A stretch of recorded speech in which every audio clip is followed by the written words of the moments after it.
दोस्तों, पिछले कुछ दिनों से सोशल मीडिया पर एक शादी हर तरफ छाई हुई है।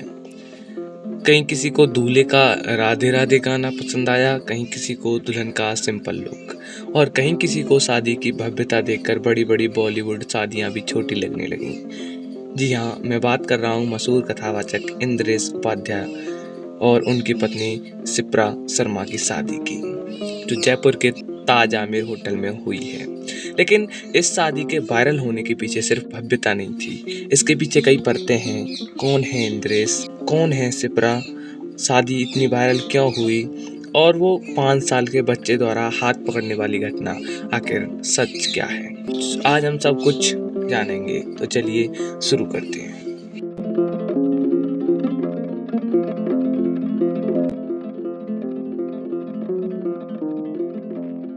इंद्रेश उपाध्याय ब्रज और वृंदावन के एक लोकप्रिय कथावाचक हैं।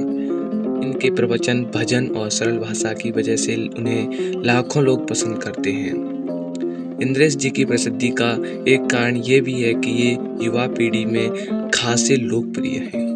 इनकी कथाओं में आधुनिक युवाओं का टच भी रहता है, जैसे रिलेटेबल उदाहरण, सिंपल भाषा और शांत बोलने का तरीका। इसी वजह से सोशल मीडिया पर इनकी एक साफ सॉलिड इमेज बन चुकी है।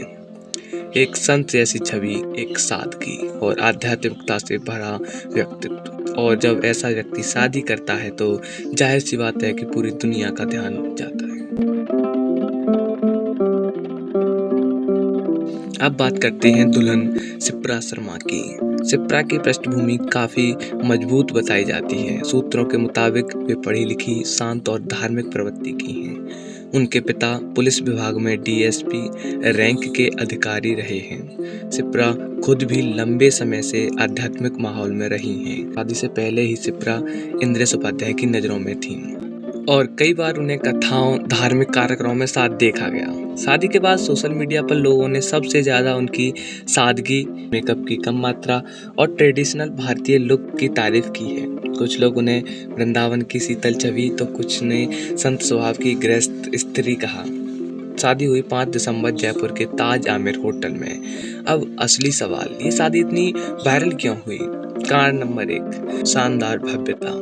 101 पंडितों द्वारा वैदिक मंत्रोच्चारण, मंडप को मिनी वृंदावन जैसा सजाया गया, पारंपरिक बारात, सांस्कृतिक संगीत, simple makeup, royal outfits. Social media पर लोगों को सबसे बड़ा शौक यही लगा कि एक शांत स्वभाव, सादगी भरे धार्मिक प्रवचनकर्ता की शादी इतनी शाही हो सकती है।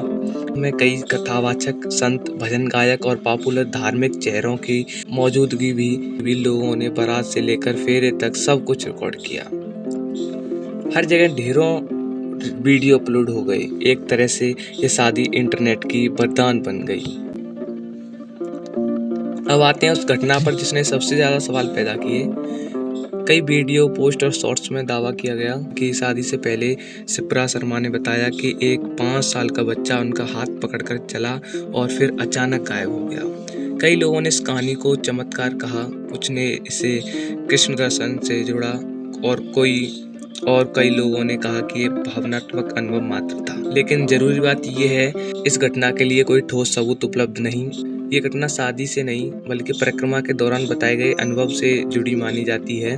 मतलब ये एक आध्यात्मिक दावा है जिस पर विश्वास करना या न करना पूरी तरह व्यक्ति की आस्था का मामला है। आप चाहे माने चाहे न माने, लेकिन इसे तथ्य कहना सही नहीं। इसे दावा या अनुभूति कहकर ही समझा जाना चाहिए। अब बात करते हैं पब्लिक रिएक्शन की। कुछ लोग शादी की तारीफ कर रहे हैं, कुछ शिप्रा के लुक की, कुछ इंद्रेश की आवाज और भक्ति की, और कुछ लोग इस शादी को ट्रोल भी कर रहे हैं क्योंकि उन्हें ये सादगी से भरी छवि के उल्टी लगती है। मीम्स बने कि संतों की शादी भी 5 स्टार में होने लगी। 101 पंडित, 101 मंत्रों की ऑनलाइन कवरेज। ये शादी है या बॉलीवुड सेट? ये सब इंटरनेट की दुनिया का हिस्सा है। तो कुल मिलाकर ये शादी वायरल इसलिए हुई क्योंकि इसमें धार्मिक आस्था, आधुनिक सेटअप, शाही लेवल का आयोजन और सोशल मीडिया की हाई क्लिपिंग एक साथ जुड़ गए। जहाँ तक उस 5 साल के बच्चे का सवाल है, ये एक दावा है, प्रमाणित तथ्य नहीं। इसलिए इसे धार्मिक अनुभव मानकर ही समझा जाना चाहिए।